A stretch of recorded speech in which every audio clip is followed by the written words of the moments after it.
जय जय स्वामी विवेकानंद। जय जय स्वामी विवेकानंद। जय जय स्वामी विवेकानंद। जय जय स्वामी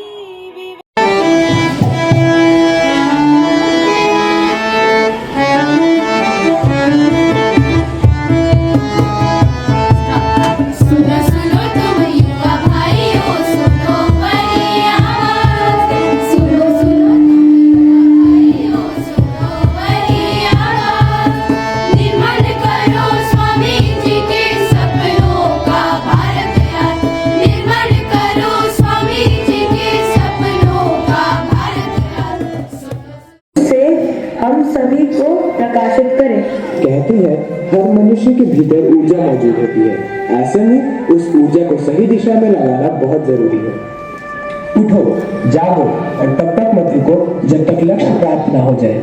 जैसा तुम सोचते हो वैसे ही बन जाओगे। और एक विचार लो, उस विचार को अपना जीवन बना लो। उसके बारे में सोचो, सपने देखो, उस विचार को जियो।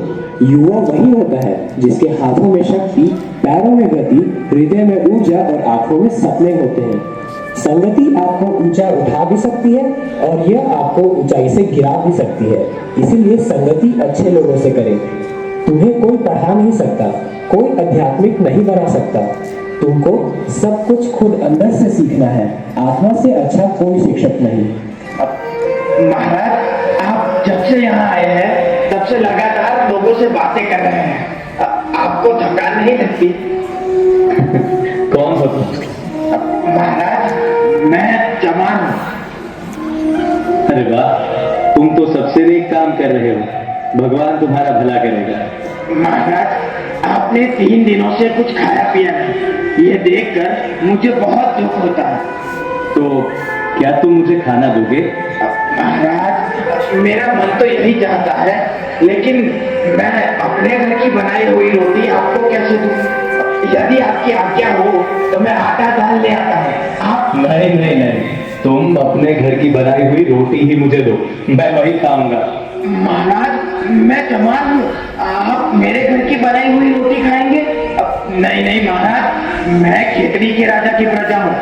राजा जी को अगर पता चल गया कि जवान होकर मैंने एक सन्यासी को रोटी बनाकर दी तो मुझे भारी दंड मिलेगा महाराज, और राजा जी भी मुझे सजा देंगे। डरो मत, डरो मत। अगर इस बात के लिए तुम्हें सजा मिली या दंड हुआ तो वो मैं भुगत लूंगा। नहीं नहीं महाराज, अगर यहाँ किसी ने आते जाते आपको मेरा खाना खाते हुए देख लिया तो आपकी बुराई होगी और आपके साथ कोई बात भी नहीं करेगा। ये तो अच्छा है, मुझे बोलने की आवश्यकता नहीं रहेगी और मैं थोड़ा आराम भी कर लूंगा। तुम तो मुझे खाना दो बस।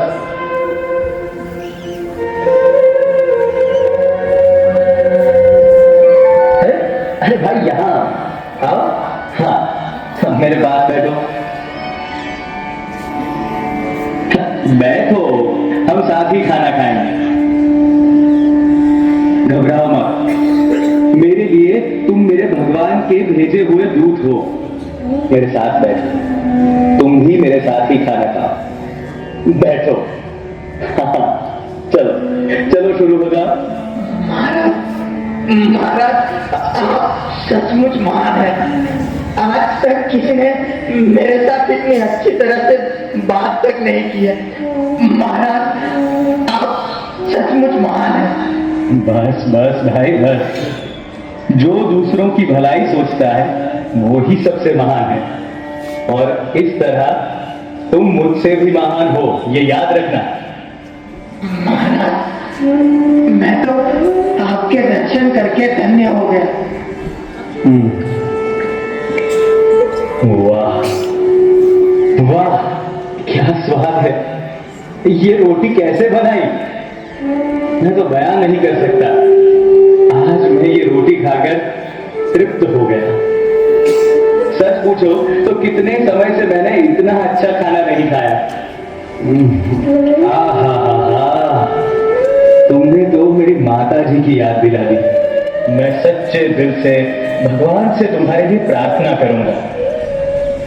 अरे अरे, तेरी हिम्मत कैसे हुई स्वामी जी के पास जाने की? चल निकल निकल यहाँ से।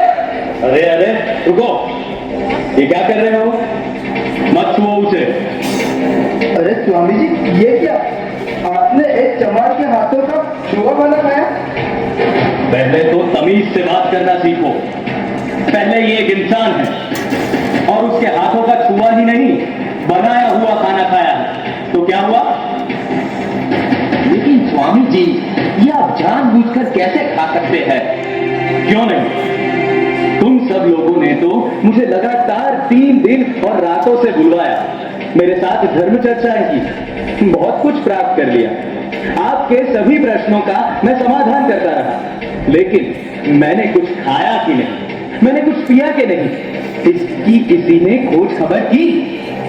मैं इंसान हूं भाई, मुझे जीने के लिए दाल रोटी चाहिए, समझे? स्वामी जी हमें बताया होता तो हम आपके भोजन का प्रबंध करते। क्यों? हाँ, क्यों बताऊं? क्यों बताऊं मैंने तो भिक्षा मांगना भी छोड़ दिया है, और मैंने तो इसे भी नहीं बताया था, लेकिन वो मेरी भूख और प्यास नहीं देख सका, और इसके दिल में दया आई, तो इसने मुझे अपने हिस्से का खाना दिया। आप लोग अपने आप को किस तरह ऊंचा कहकर बड़ाई करते हो? हाँ, आज उसने जो इंसानियत दिखाई है ना, उससे वो आपसे भी बड़ा हो गया है, सुन लीजिए। स्वामी जी आप धन्य हैं। हाँ हाँ स्वामी जी आप धन्य हैं। हमें क्षमा करें स्वामी जी, हम सब आपकी राहों पर चलेंगे। कोई ऊंच नीच नहीं, सिर्फ और सिर्फ मानवता होनी चाहिए। महाराज महाराज आप सचमुच